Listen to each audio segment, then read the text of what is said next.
Hi there, good evening. I want to welcome you here to the Prog Monster. My name is Murph. I am the host of this show, a show dedicated to progressive rock and other forms of rock music. So we're here Saturday night. It's another episode of What's New.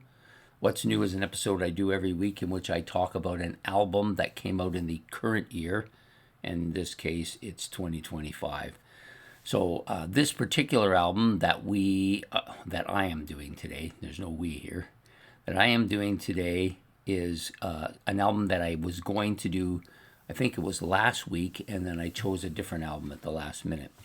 So this album is called, the album itself is called Running in the Gutter, and it's by a band called Babel. If you see the album, it's completely red. Pretty much I've said this before, but it bears repeating. It basically reminds me of a cover or a part of a cover from the heavy metal magazine called Heavy Metal. It's basically a cartoon type characterization of a mob of people all in red. So so it kind of captured my attention with the cover, so dominantly red. And so then I decided to check it out. I did check it out on the last month's roundup, the Prog roundup, and I had checked it out previous to that, but I decided to include it in the Prog roundup, and now I'm decided to do it tonight on What's New. So this was released August the 3rd, 2025. It's about 44, almost 45 minutes in length on the Fruit d'Amour, Friends of the Fish label. I think it's actually called the Fruit d'Amour label with Friends of Fish. I'm not really sure why they worded it that way, but that's the way they put it in.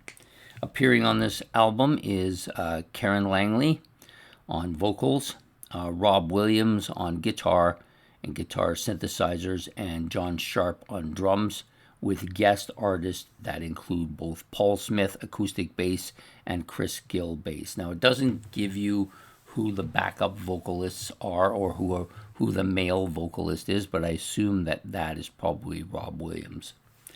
Okay, so there are 6 tracks in total, ranging in about 5 minutes in length up to 9 minutes in length, although most of the tracks, I believe, most of the tracks are on the higher end length-wise.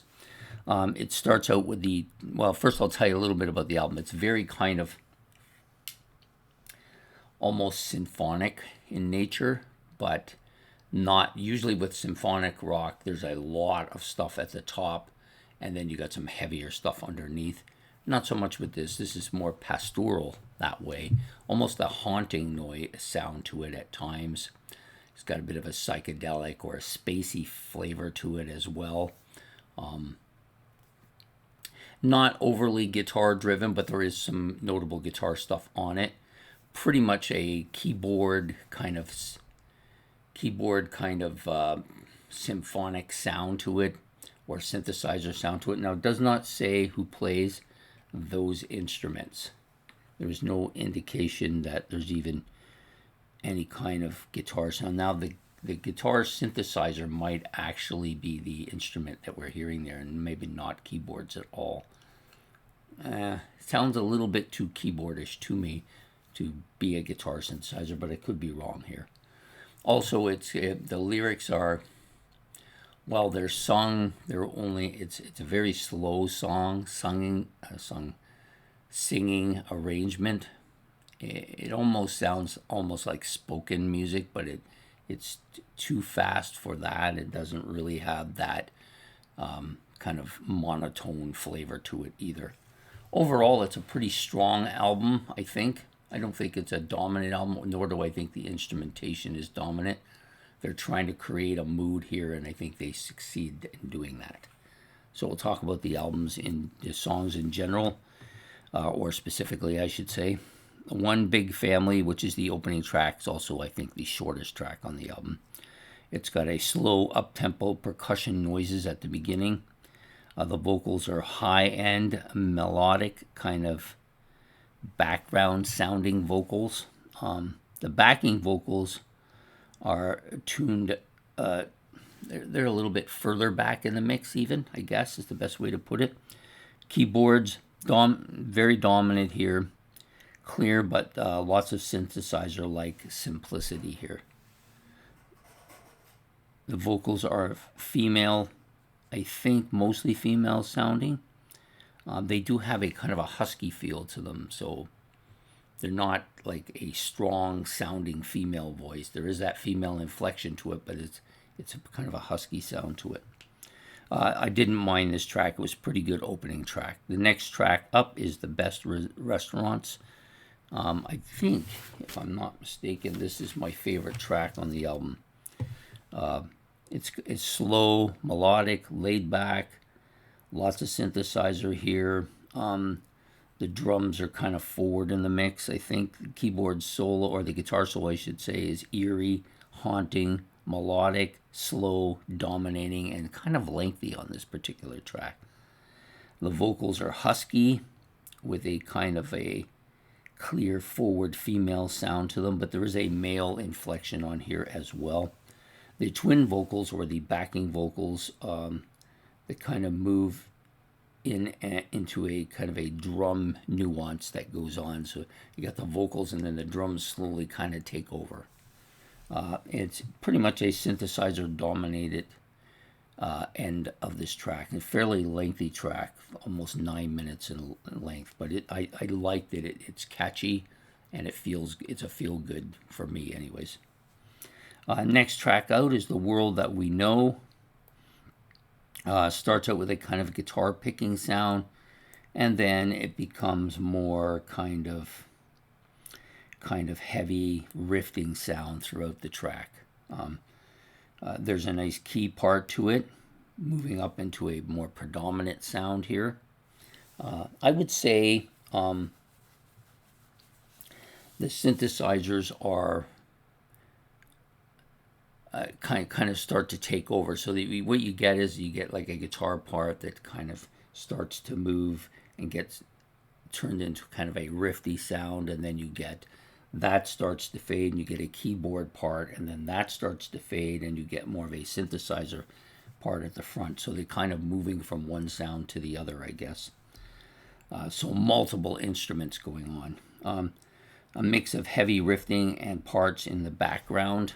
The vocals are deeper, more male-dominated here, I think. And then you got this slow melodic vocal part, almost a hypnotic feel to it towards the end. This was probably my least favorite and least memorable of the tracks on the album. The other backside of the album, or the last three tracks, are more memorable and all pretty much the same. I like them all pretty much equally as well. So you got Cake Music, which is the next track. It's about 7.5 minutes in length. Lots of synthesizers, dominated by that symphonic sound. Melodic keyboard parts, heavy drums. The guitar kind of slides in there. It does a little bit of a solo. It's slow, melodic, almost hypnotic. The twin vocaling is kind of whispery here, which means it's quieter. It's not as frontal. And then you have an almost narrative voice to it as well. Then you get this kind of slidey, it's kind of a whiny, sped up guitar part. So it starts to pick up and you get this kind of almost like a whiny guitar noise going on. It ends up with a bit of a faster pace, more of a mainstream sound, and beat towards the back half of the album. Mainstream melody or beat towards the back half of the album is what I'm trying to say. Next up is We Shall Be Fables. This is the other shorter track on the album. Slow melodic track. Vocals are female dominated and clear. Catchy up-tempo melody and beat. Nothing too spectacular or too memorable, but it's kind of a nice sound to it. And the final track, which is the title track, Running in the Gutter. It's got a slow, low keyboard part, kind of a spacey feel to this track. Very symphonic as well. So I tend to find that spacey and symphonic tend to be synonymous with each other in a lot of cases. there's a keyboard or a trumpet sounding instrument. I'm not sure what it is. It's probably more likely a keyboard, but it kind of has that trumpety feel to it. Very haunting, actually. Both vocal parts are deeper, the male more dominant, and it's very spoken like as usual. Slow, haunting fill throughout the track. He's got the multi-layered keyboard synthesizer percussion part going on, especially at the back half of this particular track. And it builds to a tempo slightly, but I find the back part of this album, it becomes a little bit muffled. And I guess what I mean by that is that the vocals aren't clear and forward as they were before. This seems like it's kind of muffling as it slows down, and it kind of ends that way. So that's the album that we've been doing, that we're doing today, called What's New? Called Babel. No, sorry. The album is called Running in the Gutter. The band is called Babel. I got them backwards there. And I hope you've enjoyed this episode. Please hit the like and subscribe. And if you want, you can make any comments if you've had a chance to listen to this. It's pretty easy to find if you want to just listen to it, see if you like it or you don't like it. You can find it in Bandcamp. That's where I usually find a lot of these. If I just want to listen to them online before I decide whether I want to purchase them or not, that's usually where I listen. I don't know if I would purchase this album. I probably would, but the problem with you can only buy it from their site, and their site, it's going to be, once it comes through the Brexit into Canada and you're charged your service delivery and all that, it's going to be over $25. I just don't see me spending that much on this album that I probably won't listen to as much as I wished I would. Anyways, I hope you've enjoyed this. We will be back next week with another album on What's New. So take care, have yourself a good evening, and goodbye.